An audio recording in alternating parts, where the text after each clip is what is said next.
if you look at what good customer service is in any industry, it comes down to two things: create empathy and preserve ego. That's all there is to customer service. You want to take notes, that covers the whole seminar, right? Create empathy and preserve ego. Make people feel comfortable in your presence, let them walk away without admitting they're an idiot, and the odds are you're going to get their money.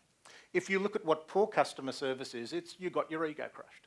You walk into a retail store and two people are having a personal conversation instead of serving you, or a tradesperson doesn't turn up on time, or a salesperson doesn't return a phone call. You're not as important as they told you you were in their advertising. Now, the strongest drive we have as human beings psychologically is self-preservation. And that's closely followed by revenge, right? Which means if you treat me badly, I'll get back at you. Now, in the business environment, that's very simple. I'll take my business elsewhere. And I've had people in regional Australia say to me, I'll drive 100 k's to another town rather than buy my car from the local dealer because he makes me feel stupid.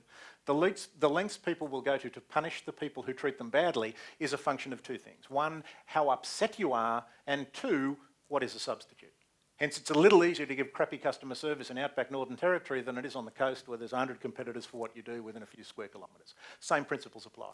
Now, you don't even have to open your mouth to crush an ego. There are systems that crush egos. For example, the best customer service industry in the world is meant to be the hospitality industry, fancy hotels. But there are systems within the hospitality industry that alienate their best customers. For example, what's the first thing they ask you for when you check into a hotel? Talk to me. Credit card. Okay, why do they ask you for a credit card? Because you're a thief, right? That's why they ask you for a credit card, right? In fact, if ever you have time on your hands, you say to the hotel, why do you want a credit card? Initially, they will say it's the hotel's policy. If you argue with them long enough, they'll call you a thief right to your face, right? Now, I don't have a problem with that the first time. I spend my life at hotels. You can stay at the same hotel 10 times, pay your bill every time, and the 11th time you turn up, they still ask for a bloody credit card, right?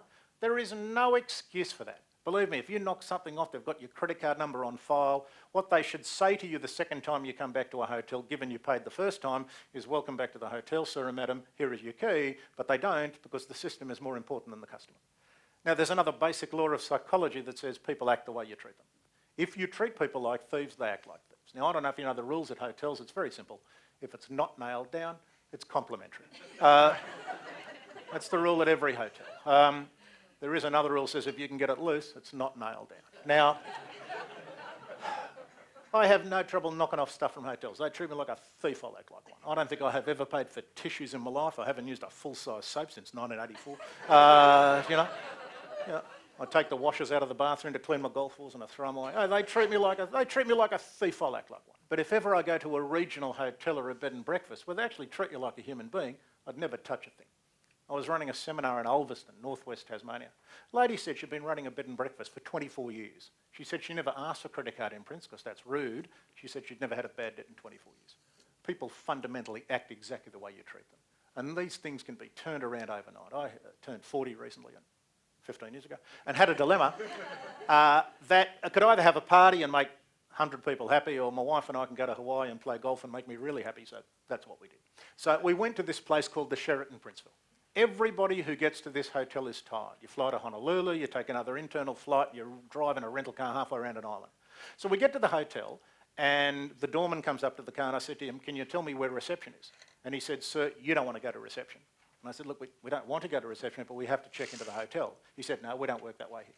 They valet parked the car, took the bags. He went to a computer that was outside the doors of the hotel, put my name in and said, you're in room so-and-so. This gentleman will take you to your room. Why don't you relax and unpack, have a drink, and we'll bring reception to you in about 30 minutes.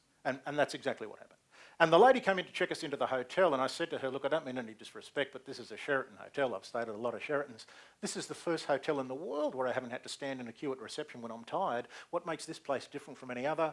And she said, that's what our new general manager thought 18 months ago when he arrived and was tired and changed the system like that. You may not be able to change the whole hospitality industry. You can change the Sheraton Princeville. You may not be able to change your whole industry. You can certainly change the practices that exist within your business. And sometimes it's only when we're our own customer that we realise how poorly our customers have been treated when we're looking in the marketplace.